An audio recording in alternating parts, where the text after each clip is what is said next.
Hello, everybody. This is part 6 of reading the entire Catholic Bible. We are on chapter 17 of the book of Genesis, Covenant of Circumcision. Let's begin. When Abram was 99 years old, the Lord appeared to Abram and said, I am God the Almighty. Walk in my presence and be blameless. Between you and me, I will establish my covenant and I will multiply you exceedingly. Abram fell face down, and God said to him, For my part, here is my covenant with you. You are to become the father of a multitude of nations. No longer will you be called Abram, your name will be Abraham. For I am making you the father of a multitude of nations. I will make you exceedingly fertile. I will make nations of you. Kings will stem from you. I will maintain my covenant between me and you and your descendants after you throughout the ages as an everlasting covenant, to be your God and the God of your descendants after you. I will give to you and to your descendants after you the land in which you are now residing as aliens, the whole land of Canaan, as a permanent possession, and I will be their God. God said to Abraham, For your part, you and your descendants after you must keep my covenant throughout the ages. This is the covenant between me and you and your descendants after you that you must keep. Every male among you shall be circumcised. Circumcise the flesh of your foreskin. That will be the sign of the covenant between me and you. Throughout the ages, every male among you, when he is 8 days old, shall be circumcised, including houseborn slaves and those acquired with money from any foreigner who is not of your descendants. Yes, both the houseborn slaves and those acquired with money must be circumcised. Thus my covenant will be in your flesh as an everlasting covenant. If a male is uncircumcised, that is, if the flesh of his foreskin has not been cut away, such a one will be cut off from his people. He has broken my covenant. God further said to Abraham, As for Sarai your wife, do not call her Sarai. Her name will be Sarah. I will bless her, and I will give you a son by her. Her also will I bless. She will give rise to nations, and rulers of peoples will issue from her. Abraham fell face down and laughed, as he said to himself, Can a child be born to a man who is 100 years old? Can Sarah give birth at 90? So Abraham said to God, at 90, wrong place. So Abraham said to God, If only Ishmael could live in your favor. God replied, Even so, your wife Sarah is to bear you a son. You shall call him Isaac. It is with him that I will maintain my covenant as an everlasting covenant, and with his descendants after him. Now as for Ishmael, I will heed you. I hereby bless him. I will make him fertile and will multiply him exceedingly. He will become the father of 12 chieftains, and I will make of him a great nation. But my covenant I will maintain with Isaac, whom Sarah shall bear to you by this time next year. And when he had finished speaking with Abraham, God departed from him. Then Abraham took his son Ishmael and all his slaves, whether born in his house or acquired with his money, every male among the members of Abraham's household, and he circumcised the flesh of their foreskins on that same day, as God had told him to do. When Abraham was 99 years old, and the flesh of his foreskin was circumcised, and his son Ishmael was 13 years old, when the flesh of his foreskin was circumcised. Thus on that same day Abraham and his son Ishmael were circumcised, and all the males of his household, including the slaves born in his house or acquired with his money from foreigners, were circumcised with him. Chapter 18. Abraham's visitors. The Lord appeared to Abraham by the oak of Mamre as he sat in the entrance of his tent. While the day was growing hot, looking up, he saw 3 men standing near him. When he saw them, he ran from the entrance of the tent to greet them, and bowing to the ground, he said, Sir, if it please you, do not go on past your servant. Let some water be brought. Let some water be brought that you may bathe your feet and then rest under the tree. Now that you have come to your servant, let me bring you a little food, that you may refresh yourselves, and afterward you may go on your way. Very well, they replied, do as you have said. Abraham hurried into the tent to Sarah and said, "Quick, 3 measures of bran flour, knead it and make bread." He ran to the herd, picked out a tender, choice calf, and gave it to a servant, who quickly prepared it. Then he got some curds and milk, as well as the calf that had been prepared, and set these before them, waiting on them under the tree while they ate. "Where is your wife Sarah?" they asked him. "There in the tent," he replied. One of them said, "I will return to you about this time next year, and Sarah will then have a son." Sarah was listening at the entrance of the tent, just behind them. Now Abraham and Sarah were old, advanced in years, and Sarah had stopped having her menstrual periods. So Sarah laughed to herself and said, "Now that I am worn out and my husband is old, am I still to have sexual pleasure?" But the Lord said to Abraham, "Why did Sarah laugh and say, 'Will I really bear a child, old as I am?' Is anything too marvelous for the Lord to do? At the appointed time, about this time next year, I will return to you, and Sarah will have a son." Sarah lied, saying, "I did not laugh," because she was afraid. But he said, "Yes, you did." Abraham intercedes for Sodom. With Abraham walking with them to see them on their way, the men set out from there and looked down toward Sodom. The Lord considered, "Shall I hide from Abraham what I am about to do, now that he is to become a great and mighty nation, and all the nations of the earth are to find blessing in him?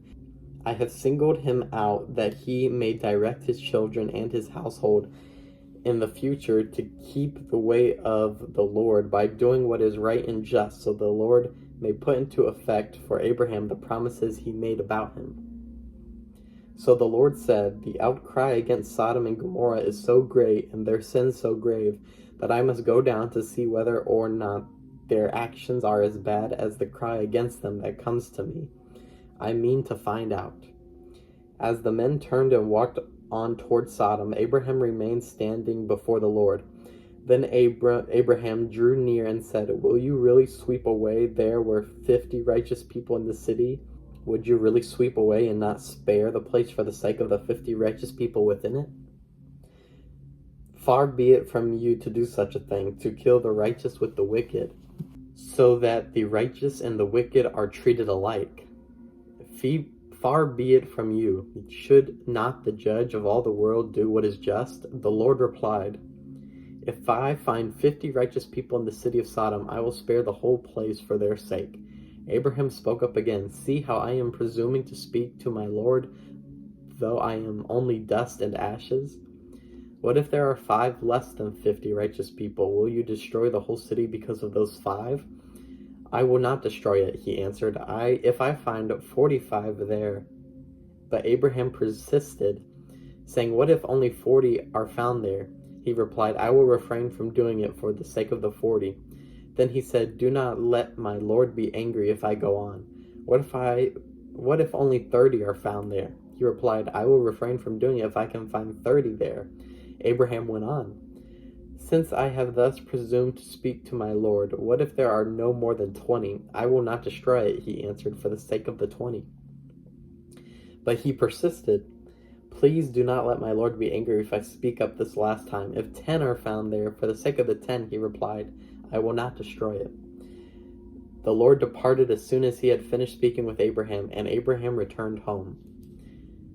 Chapter 19. Destruction of Sodom and Gomorrah.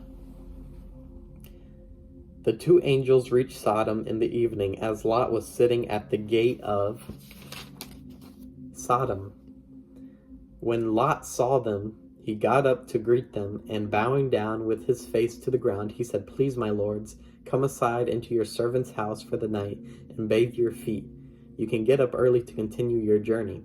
But they replied, "No, we will pass the night in the town square." He urged them so strongly, however, they turned aside to his place and entered his house. He prepared a banquet for them, baking unleavened bread, and they dined.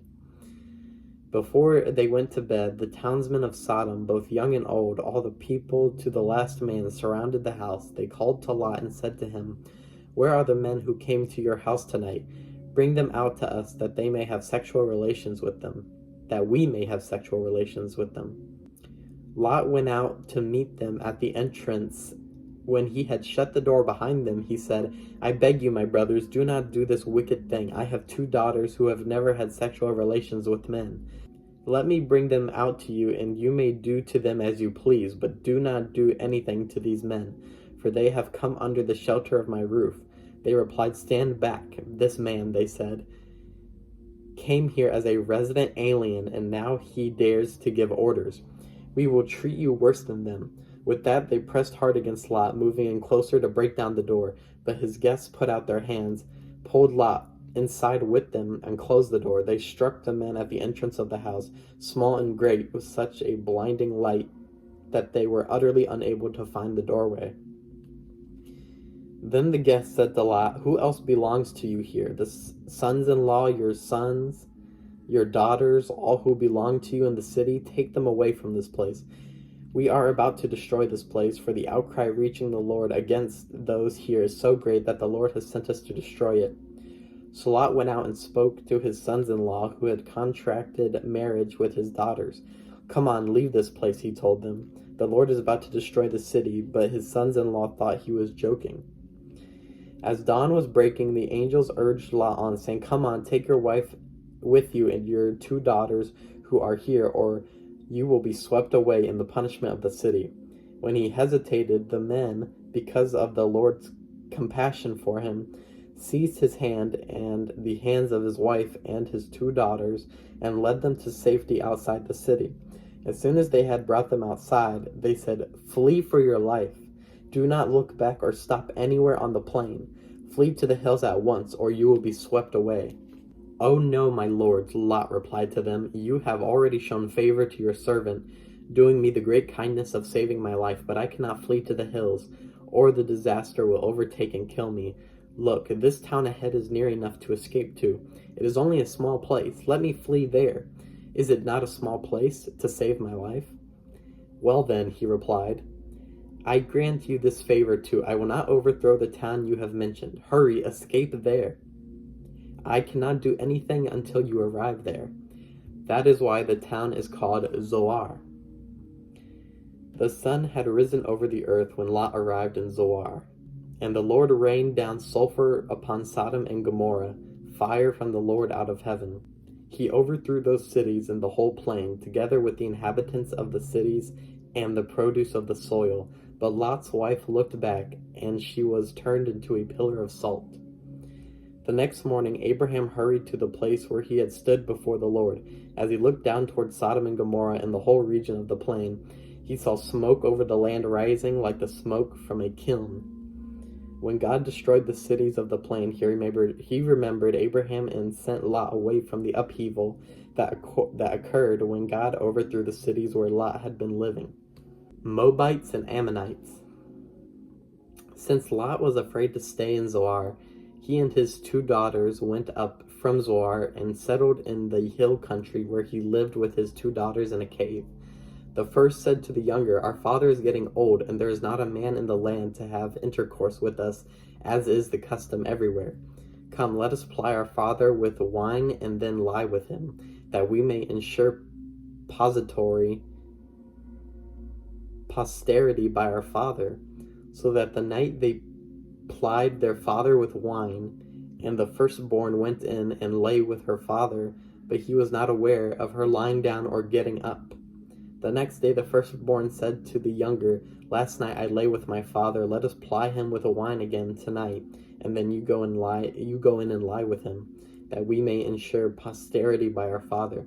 So that night too they plied their father with wine, and then the younger one went in and lay with him, and he was not aware of her lying down or getting up.